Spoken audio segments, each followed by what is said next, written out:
মায়ের রান্নাঘরে সবাইকে স্বাগত। আজকে আমি আপনাদের সঙ্গে ডিমের একটা নতুন স্বাদের রেসিপি শেয়ার করব। যারা ডিম খেতে পছন্দ করেন তাদের আশা করি এই রেসিপিটা ভীষণই পছন্দ হবে। ঘরে এক এক দিন কিন্তু এরকম হয় মাছ মাংস সবজি রান্না করার মতন কিছুই থাকে না। সেদ্ধ আলু আর ডিম দিয়ে আজকে আমি আপনাদের সঙ্গে রেসিপিটা শেয়ার করব। আশা করি ভীষণ ভালো লাগবে।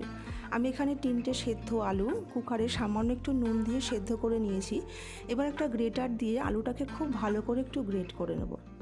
আপনারা চাইলে কিন্তু হাত দিয়ে কিন্তু ডলেও নিতে পারেন, কিন্তু সেটাতে কি হয় আলুতে একটু দানা দানা ভাব থেকে যায়।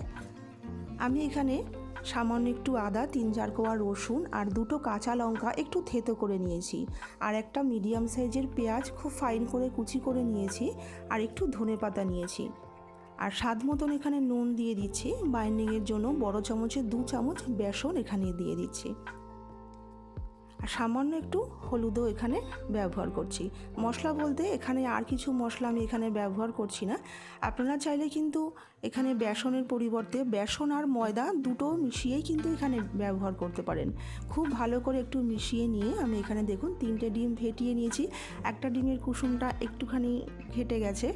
আমি এবার 3টে ডিমই একটা হ্যান্ড উইক্স দিয়ে ডিমটাকে দিয়ে খুব ভালো করে সমস্ত কিছু একটু মিশিয়ে নেব। ঠিক দেখবেন এরকম একটা থকথকে ব্যাটারের তৈরি হবে। ব্যাটারটা কিন্তু খুব পাতলাও হবে না, খুব গাঢ়ও হবে না। আমাদের ব্যাটারটা তৈরি হয়ে গেছে। আমি এবার গ্যাসে একটা চাটু বসিয়ে দিয়েছি, আর দিয়ে দিচ্ছি 1 চামচ মতন সর্ষের তেল। সর্ষের তেলটাকে খুব ভালো করে ধোয়া হোটা গরম করে নিয়ে আমি ব্যাটারটাকে দিয়ে দিচ্ছি।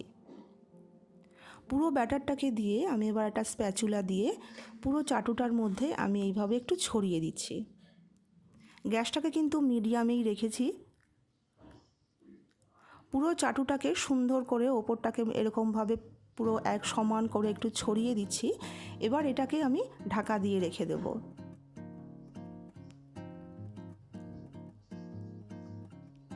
ঢাকা দিয়ে আমি গ্যাসটাকে একদম লো করে দেব। 3 থেকে 4 মিনিট একটা পিঠ হতে সময় লাগবে। 3 থেকে 4 মিনিট পর আমি ঢাকনাটাকে তুলে দিচ্ছি। দেখুন আমার কিন্তু একটা পিঠ হয়ে গেছে। এবার খুন্তি দিয়ে সাইডটাকে একটুখানি ছাড়িয়ে নিচ্ছি, যেন আমি যখন উল্টাবো তখন আমার যেন ডিমের এই বড় অমলেটটা ভেঙে না যায়। এবার খুব সাবধানে উল্টে দিতে হবে। এবার এই পিঠটাকেও ঢাকা দিয়ে হতে দেব আমি 3 থেকে 4 মিনিটের জন্য।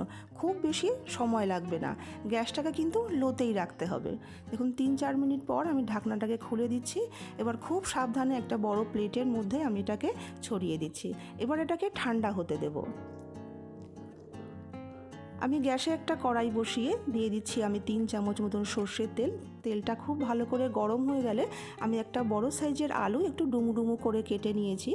আমি এবার সামান্য একটু নুন আর হলুদ দিয়ে আমি আলুটাকে একটু ভেজে নেব।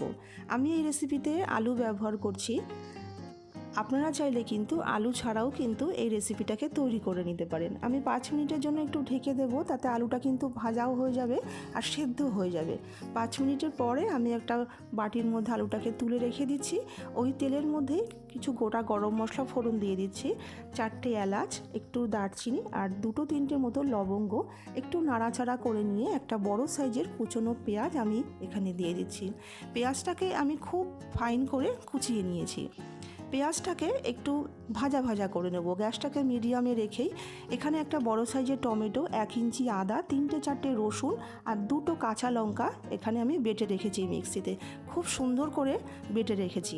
এবার ওই মশলাটাকেও আমি এখানে দিয়ে দিচ্ছি। গ্যাসটাকে মিডিয়ামে রেখে খুব ভালো করে আমি মশলাটাকে কষিয়ে নেব, যতক্ষণ না আদা, টমেটো, কাঁচা লঙ্কার একটা কাঁচা গন্ধ সেটা চলে যায়। কাঁচা গন্ধ চলে গেলে 1/2 চামচ জিরের গুঁড়ো, 1/2 চামচ ধনের গুঁড়ো, 1/2 চামচ হলুদের গুঁড়ো আর রঙের জন্য এখানে 1 চামচ কাশ্মীরি লঙ্কার গুঁড়ো দিয়ে দিচ্ছি। এবার অল্প একটুখানি জল দিয়ে আমি মশলাটাকে খুব ভালো করে এখানে কষিয়ে নেব।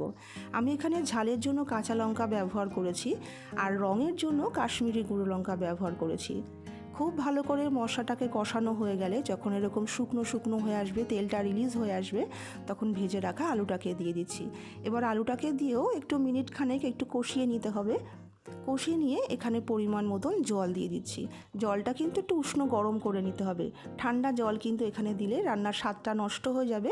উষ্ণ গরম জল দিয়ে আমি ঝোলটাকে এবারে একটু ফুটতে দেবো। ঝোলের পরিমাণটা একটু বেশি দিতে হবে। সামান্য একটু নুন আর সামান্য একটু চিনি দিয়ে দিচ্ছি। এবার এটাকে ফুটতে দেব। ঢাকা দিয়ে দিচ্ছি।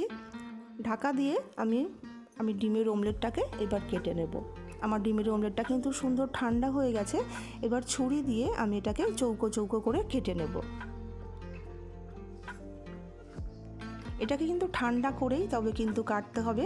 আপনারা যদি গরম অবস্থায় কাটতে যান তাহলে কিন্তু অমলেটটা পুরো ভেঙে যাবে। কাটতে তো পারবেনই না, উল্টো করে ভেঙে যাবে। আমি এটাকে চৌকো শেপ দিয়ে কেটে নিচ্ছি। আপনাদের পছন্দ মতন ছোট বড় যে কোনো শেপেই আপনারা কেটে নিতে পারবেন। একটু মোটা করে কিন্তু এটাকে কেটে নিতে হবে। এটা একটু মোটা করে তৈরি করতে হবে, নাহলে ঝোলে দেওয়ার পরে এটা কিন্তু একদম ঝোলের মধ্যে গলে যাবে। দেখুন ঠিক এরকম মোটা করে তৈরি করতে হবে। 5-7 মিনিট বাদ আমি ঢাকনাটাকে খুলে দিচ্ছি। আমি চেক করে নিচ্ছি একটু আলুটা সেদ্ধ হয়েছে কিনা। দেখুন আলুটা সুসেদ্ধ হয়ে গেছে। এবার আমি ডিমের অমলেটগুলোকে দিয়ে দিচ্ছি। ডিমের অমলেটটাকে দিয়ে কিন্তু খুব বেশি ফোটানো যাবে না, 3 থেকে 4 মিনিট একটু ফুটালেই আমাদের রান্না কমপ্লিট হয়ে যাবে। একটু ফুটতে দেবো। অমলেটগুলো পুরো ঝোলের মধ্যে আমি চুবিয়ে দিচ্ছি যেন পুরো ঝোলের স্বাদটা অমলেটের মধ্যে চলে যায়। দেখুন এটা অমলেটটা ঝোলের মধ্যে ফুলে গিয়ে এটা কত বড় হয়ে গেছে দেখুন। আমি আগেই বলেছিলাম যে নতুন স্বাদের একটা রেসিপি আপনাদের সঙ্গে শেয়ার করব। দেখুন কত সুন্দর এটা কিন্তু ফুলে গেছে। এবার সামান্য একটু গরম মশলা দিয়ে আমি ঢাকা দিয়ে রেখে দিচ্ছি। গ্যাসটাকে অফ করে দিয়েছি। 5 মিনিট একটু স্ট্যান্ডিং টাইমে রেখে গরম গরম এটাকে পরিবেশন করব। এটা ভাত বা রুটি হোক, ডিনার বা লাঞ্চে যে কোনো দিন কিন্তু এটাকে তৈরি করে নিতে পারেন। আশা করি বন্ধুরা ভালো লাগলে একটা লাইক করে দেবেন। আর পরবর্তী ভিডিও দেখার জন্য প্লিজ আমার চ্যানেলটাকে সাবস্ক্রাইব করে আমার পাশে থাকবেন। আজকে এইটুকুই, নমস্কার।